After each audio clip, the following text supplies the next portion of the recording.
बाद कोई एक पिता और पुत्र एक घोड़े को साथ में लेकर के जा रहे थे।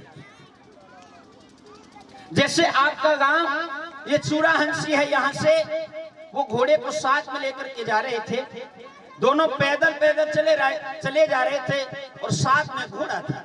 जैसे ही आपके अंबू में पहुंचे, लोगों ने देखा, भैया देखो कैसा जमाना आ गया, घोड़ा साथ में है, घोड़ा साथ में है, लेकिन फिर भी दोनों पैदल पैदल चले जा रहे हैं।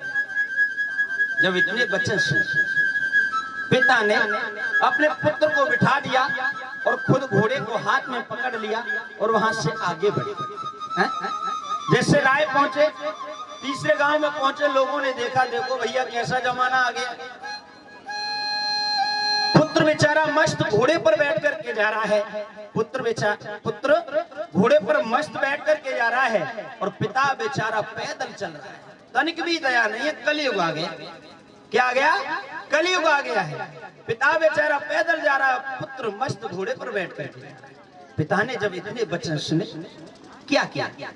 पुत्र को नीचे उतार लिया और खुद घोड़े पर बैठ गए और पुत्र घोड़े को पकड़ के आगे बढ़े। जैसे ही चौथे गांव में पहुंचे, लोगों ने देखा, देखिए भैया कैसा जमाना आ गया, बेचारा नन्हा सा बालक पैदल जा रहा है, पिता मस्त घोड़े पर बैठ करके जा रहा है। तनिक भी शर्म नहीं है कि छोटा बच्चा है, दया तो करो थोड़ी बच्चे के प्रति। जब इतने वचन सुने, खुद भी बैठे रहे और बच्चे को भी बिठा लिया, दोनों बैठ करके आगे बढ़े। अगले गांव में पहुंचे, लोगों ने देखा और कहा, भैया देखो, जीव के प्रति तनिक भी दया नहीं, ये भी तो जीव है, इसको भी तो दुख होता होगा, कष्ट होता होगा, इसका भी शरीर है, जरा दया करो, इस पर ऐसे बैठ करके जा रहे हो, हैं? तुम तो निर्दयी हो, थोड़ी दया करो। तो बंधु, मेरे कहने का मतलब है, यानी जब वो दोनों पैदल जा रहे थे, उस समय भी दुनिया वालों ने टोका, पिता बैठ गया उस समय भी टोका, पुत्र बैठ गया उस समय भी टोका, दोनों बैठ गए उस समय भी टोका। तो इस दुनिया को संतुष्ट करना बड़ा कठिन होता है, बहुत कठिन है।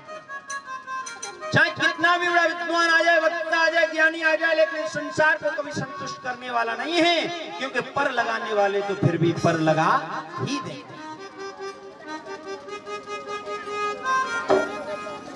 हमारे जड़ भरत जो परमहंस बनकर के जी रहे हैं, क्या परमहंस बनकर, जो पागल से लोग देखते हैं ना, उन्हें परमहंस बताया गया है, वो परमहंस की भांति रहते हैं जड़ भरत में। एक राजा भील थे, जिन्होंने मन्नत मांगी माँ से, अम्बे माँ से, कि अगर मेरे यहाँ संतान होगी तो मैं एक जीव की बलि चढ़ाऊंगा। पहले ऐसी प्रथाएं थी राजा महाराजाओं की यहाँ। राजा भील ने जब मन्नत मांगी तो उसकी मनोकामना पूर्ण हो गई। अब वो सोचने लगे कि मेरी मनोकामना पूर्ण हो गई, अब मुझे भी मां के दरबार में अपना जो वचन है वो पूरा करना चाहिए। अपने सैनिकों को भेजा, जाओ अगर कोई भी आज मिल जाए उसे लेकर के आओ, आज ही हम मां के दरबार में बलि चढ़ाएं। लेकिन जड़ भरत जी ये तो पागलों की भांति घूमते ही रहते थे ना, हैं? इन्हीं को पकड़ के लाए, पेश कर दिया, बहुत सुंदर भोजन खिलाया, माला पहनाई। कहा, भैया आज क्यों हमें इस प्रकार से सजाया जा रहा है? कहा, भैया और कोई इच्छा हो तो बता दो, आज तुम्हारी सारी इच्छाएं पूरी की जाएंगी, हैं? बताओ तो सही। कहा, भैया हमारी कोई इच्छा नहीं है, हमारी इस दुनिया में रह करके अब कोई इच्छा नहीं रही है। ये आप खामे खा हमें माला पहना रहे हो, नहला रहे हो, भोजन करा रहे हो, हमें तो जो मिल जाए हम उसी में मस्त हैं। ले गए मां के दरबार में। जैसे ही राजा भील ने तलवार लेकर के आज जड़ भरत जी का सर काटने का प्रयत्न किया है, अम्बे मां प्रकट हो गई। आज प्रकट होकर के जैसे ही उन्होंने अपना फस्सा निकाला है, उस राजा भील का जो सर है वो धड़ से अलग कर दिया। बोलिए सच्चे दरबार की जय हो। माँ को देख करके जड़ भरत जी बड़े प्रसन्न, सोचने लगे, माँ आज बड़े दिनों के बाद मुझे तुम्हारे दर्शन हुए, मेरा मनोरथ पूर्ण हो गया, मेरी भक्ति पूर्ण हो गई। कहा, पागल, तूने इसे ना रोका ना टोका ना इसे समझाया, तू सब कुछ जानता है, हैं? माँ ने एक बात कही, मैं कभी किसी जीव की हत्या से प्रसन्न नहीं होती हूं।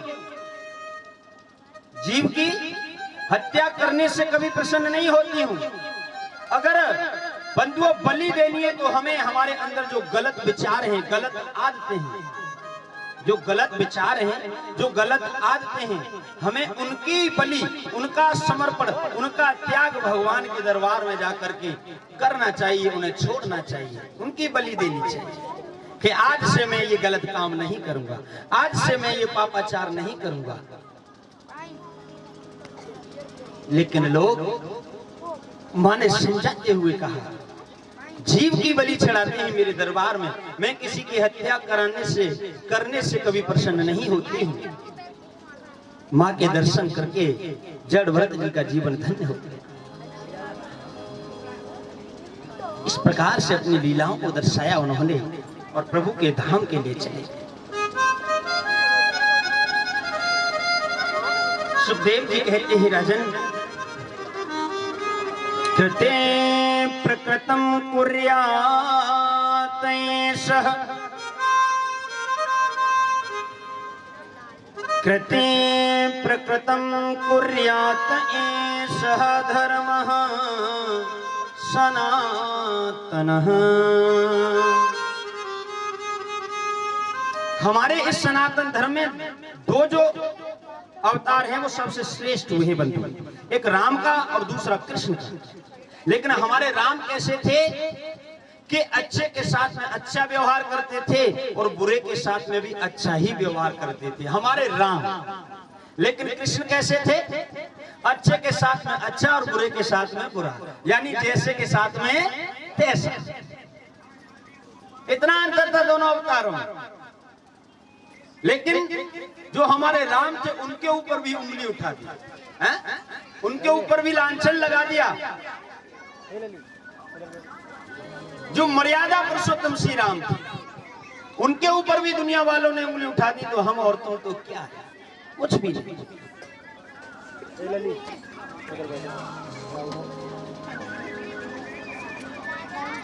आगे बड़ा ही सुंदर प्रसंग है।